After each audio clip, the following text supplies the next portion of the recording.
नमस्कार, मैं हूं आपके साथ Nilofar Ansari. Hindustan news express live पर देश विदेश की तमाम खबरें देखने के लिए बने रहिए हमारे साथ। आज की खास रिपोर्ट सबसे पहले। निर्मला सीतारमण के बजट में इनकम टैक्स पेयर्स को बड़ी राहत।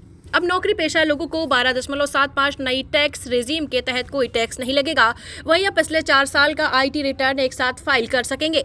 सीनियर सिटीजन के लिए टीडीएस की सीमा 50,000 से बढ़ाकर 1 लाख कर दी गई है। सरकार ने बजट में कैंसर की दवाएं सस्ती करने का ऐलान किया है। अगले 3 साल में देश के सभी जिलों में कैंसर डे केयर सेंटर बनाए जाएंगे। अगले फाइनेंशियल ईयर में ऐसे 200 सेंटर बनाए जाएंगे। सरकार का फोकस बिहार पर दिखा है, जहां इसी साल अक्टूबर-नवंबर में विधानसभा चुनाव होने हैं।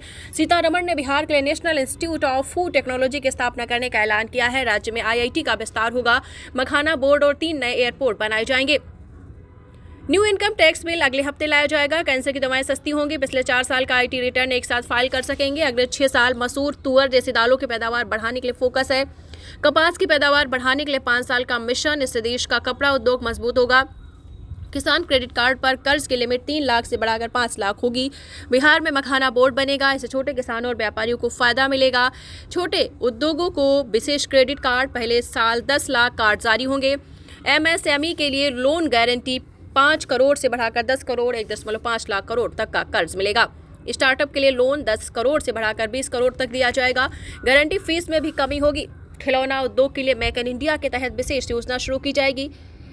23 आईआईटी में 1.35 लाख स्टूडेंट्स मौजूद। आईआईटी पटना का विस्तार होगा। Excellence for artificial for AI के लिए 500 करोड़ रुपए का ऐलान। मेडिकल एजुकेशन में अगले 5 साल में 75,000 सीटें बढ़ाने का ऐलान। निर्मला सीतारमण के बजट में इनकम टैक्स पेयर्स को राहत मिली है। सरकार ने 7 टैरिफ रेट को हटाने का फैसला किया है। 8 टैरिफ रेट ही रह जाएंगे। सोशल वेलफेयर सरकार सरचार्ज हटाने का प्रस्ताव किया गया है।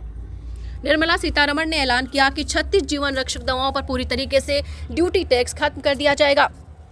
डिजिटल शिक्षण संस्थानों तक बेहतर पहुंच सुनिश्चित करने के लिए सभी सरकारी माध्यमिक विद्यालयों और प्राथमिक स्वास्थ्य केंद्रों को ब्रॉडबैंड कनेक्टिविटी प्रदान की जाएगी।